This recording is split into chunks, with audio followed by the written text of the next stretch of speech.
Hello, White Bear Lake Leadership Academy. This is Pete. I just wanted to check in and sort of recap everything we did in our first session on July 27th.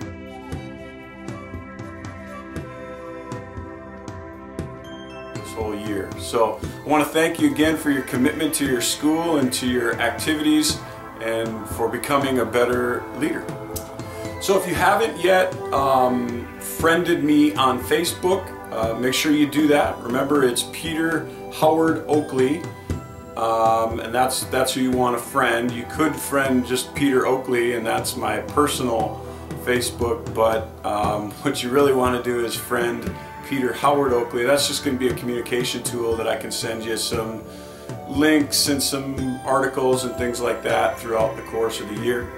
Also, remember to sign up for Remind.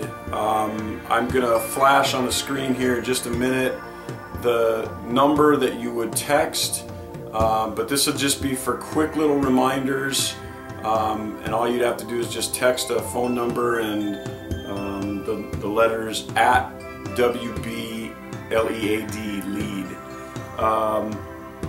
And then also, if you do need to get a hold of me personally for any reason, remember you can always email me at petertheleader@q.com, or you can go to my website becomeworthfollowing.com and you can get information that you need there.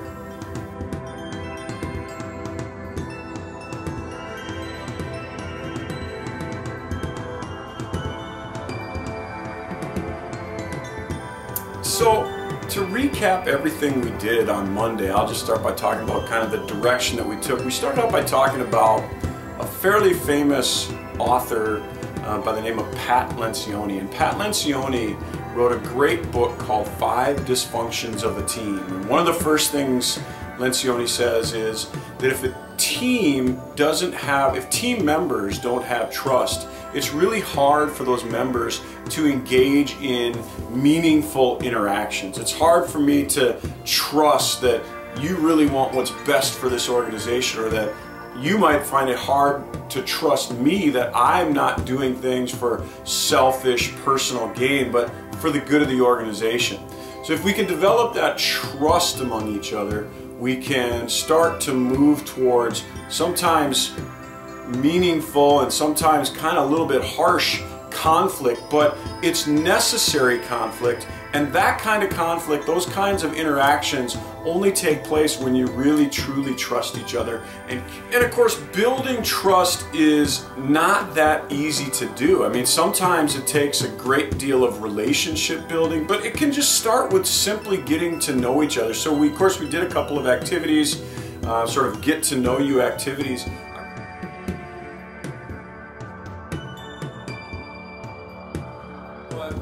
Remember the 4 scenarios that we talked about. Now, if you weren't there, let me just sort of run you through each of the 4 scenarios. We talked about a scenario where a person suddenly started complaining to another member of the team about her limited playing time on a softball team. And the captain had to make a decision about whether to talk to this girl, whether to go to the coach about this girl, or whether to just decide that this is normal teenage behavior and maybe just don't say anything at all. So the question I would pose to you is, as a captain or a leader in a situation like that, what would you do?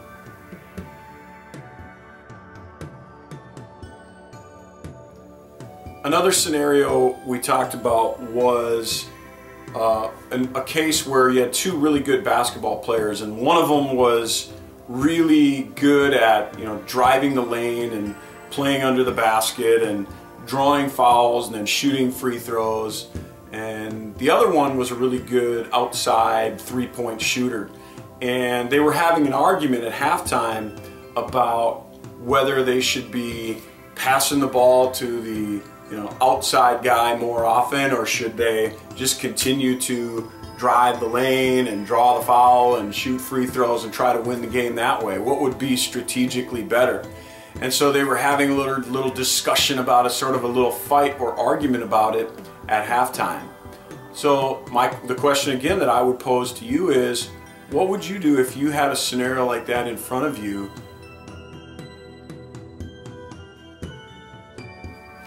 The third one is a little bit more personal and a little bit more private. Imagine that a teammate came up to you and showed you a group text between you and a few other teammates, and one of the members of this texting group said, hey, let's go after school and smoke a little pot or something like that. Let's go use some drugs, right after school before practice. And the person brings you the text, and now you as a captain have to decide what to do. Again.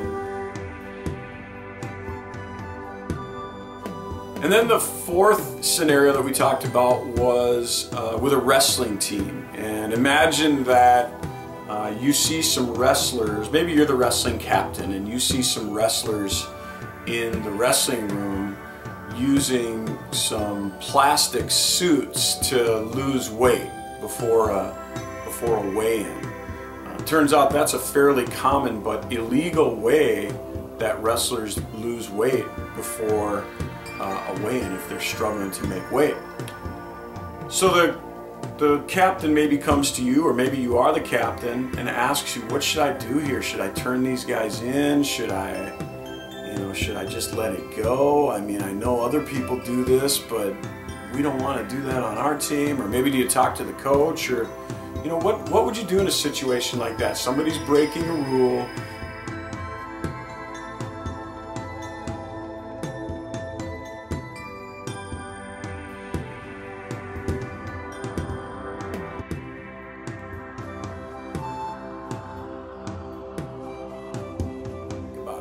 If you purposefully have those conflicts, then what you're going to end up doing is coming to an agreement about what the best thing to do for the team. What's the best thing to do for the team? And if you can kind of come to those agreements, it makes it a lot more clear what everybody should be doing all the time.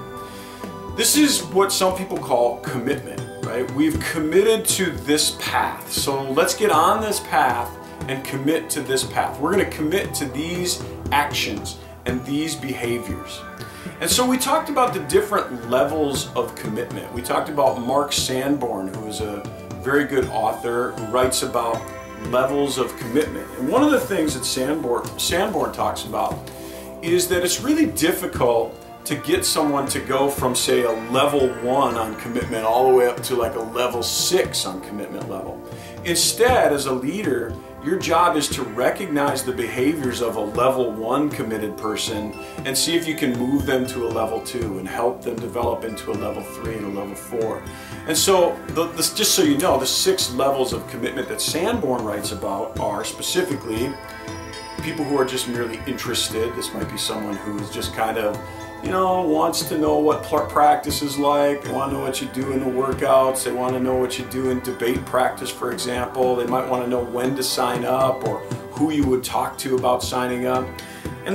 So that's the first level. And then the second level might be someone who's informed. This is a person who generally knows that the debate team or the team that we're talking about meets on Tuesdays and wants to sign up and plans on signing up as soon as it happens. And so your job as a leader might be to move somebody from being interested to being informed, right? Beyond that, you have somebody who is what we would call involved. Now, this isn't a person who's really super committed, but at least they show up to practice. At least they go through the drills that the coach asks them to go through. They generally give a fairly good effort. They're involved, right? Now, the point then is that we want to help move people from the level of being involved to now being immersed. Once you're involved, okay, I'm doing the drills, I'm going to practice, I'm doing everything. Now, what Sanborn says, the next level is to get them immersed. So what might someone who's immersed look like? This might be a person who's maybe even possibly staying after practice, asking questions, maybe checking out videos online about how to perform at a higher level in their sport or activity, maybe taking some lessons, right? That would be immersed. Beyond that, you get people who are truly invested. So if you can get someone to go from being immersed to being invested, you're doing a really good job as a leader. Maybe you yourself feel like you're invested. So that would mean going to extra camps in the summer, doing extra workouts, waking up in the morning, doing a little extra reading if you're in some kind of academic club or something like that.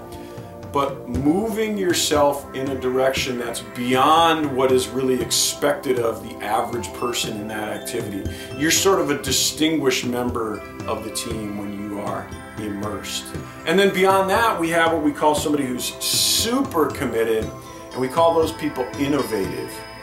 Innovative means they're making innovations in their activity or sport. They're doing things in a new way. They're setting the standard. And maybe you are innovative. Maybe you are that person. You're helping to coach other people. You're helping to coach your coaches even a little bit. Everything you do is intended to make yourself and make your team better. So, one of my favorite quotes about being committed is something along the lines of, being committed means staying loyal to what it is you said you were going to do long after the mood that you said it in has left you. And so my question is, do you stay committed even when maybe nobody's looking, right? How committed are you when nobody's looking? So my final question to the members of the Leadership Academy was, what are some of the things that you think your group needs to be committed to? So let's make a list right now. If you need to, pause this video, and for the next couple of minutes, make a list of what it is that members of your activity, your sport, your club, whatever it may be, what are the things that they need to stay committed to in order to develop as a team, in order to reach your goals as a team? And then finally, the last thing we really talked about was accountability. Once you have someone committed, it's easy to hold them accountable. Think about it. If someone isn't committed to something and you try to hold them accountable and say, hey, remember you need to do this, they might look at you and say, well, I never agreed to that. That's not really commitment. If they're saying things like that, they've actually never committed to the activity that you sort of set for them. So make sure that a person is committed before you try to hold them accountable. What I asked every member of the Leadership Academy to do was to set up a time where they could talk with some of the key members of their team, either other leaders within the group or the coaches or both, so that you could all have a conversation about what it is that you need to commit to. I'm going to sort of hold you to that. I'm not sort of going to hold you to that. I'm going to hold you to that. When you meet with Mr. Herman on August 27th, you'll need to tell him how that meeting went. And I know not all things can be done before August 27th, but that's your goal. So, your assignment before the next time. Make a list of several things that you think you need to hold people accountable to over the course of your year. Assignment number 2, set up a meeting and run a meeting between you and other key members of your team that you can all decide what are the most important things that you need to hold people accountable to. Third, be prepared to discuss those things with Mr. Herman on August 27th. Okay. Don't forget to sign up for the Facebook, and don't forget to sign up for the Remind 101. Until then, we're going to see each other again in September, but I want you to enjoy the rest of your summer, of your senior year. I hope things are going really well for you. I know you guys are busy. I want to congratulate you for committing yourself to this for one more time. I'm really happy to be a part of this group. You guys seem like a great group of people. Can't wait to work with you for the rest of the year.